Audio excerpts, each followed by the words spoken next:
નમસ્કાર મિત્રો, વિડીયોમાં તમારું સ્વાગત છે। જી હા મિત્રો, અત્યારે હાલ મોટા અને મહત્વના સમાચાર સામે આવી રહ્યા છે। તો મિત્રો, સમાચારમાં વાત કરીએ તો આસામના નાગાઉ જિલ્લામાં શનિવારે 20 ડિસેમ્બરની વહેલી સવારે એક કાળજુ કંપાવી દે તેવી રેલ દુર્ઘટના સર્જાઈ છે।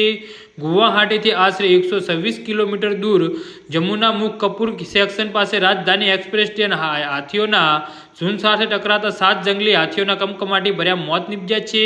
આ અકસ્માત એટલો ભયાનક હતો કે ટ્રેનનું એન્જિન અને 5 કોચ ડબ્બા પાટા પરથી ઉતરી ગયા હતા। નોર્થ ઈસ્ટ ફેડરલ રેલવેના જણાવ્યા અનુસાર શનિવારે વહેલી સવારે 2 કલાક અને 17 મિનિટે જ્યારે ડીએન સાઇનિંગ નવી દિલ્હી રાજધાની એક્સપ્રેસ આ વિસ્તારમાંથી પસાર થઈ રહી હતી ત્યારે હાથીઓનું એક ઝુંડ રેલવે ટ્રેક પર આવી ગયું હતું ને ગાઢ ધુમ્મસના કારણે વિઝિટિંગ બ્લેટિંગ ઓછી હોવાથી લોકો પાયલટ ઇમરજન્સી બ્રેક લગાવી હતી, તેમ છતાં ટ્રેન હાથીઓ સાથે ટકરાઈ હતી અને સદનસીબે આ દુર્ઘટનામાં ટ્રેનમાં સવારને કોઈ પણ મુસાફરને ઈજા કે જાનહાનિ થઈ નથી। જી હા મિત્રો, તો આના વિશે તમારું શું કહેવું છે તો નીચે અમારી કમેન્ટ બોક્સમાં જરૂરથી જણાવજો અને અમારી યુટ્યુબ ચેનલને સબસ્ક્રાઈબ કરવાની ભૂલતા નહીં। ધન્યવાદ।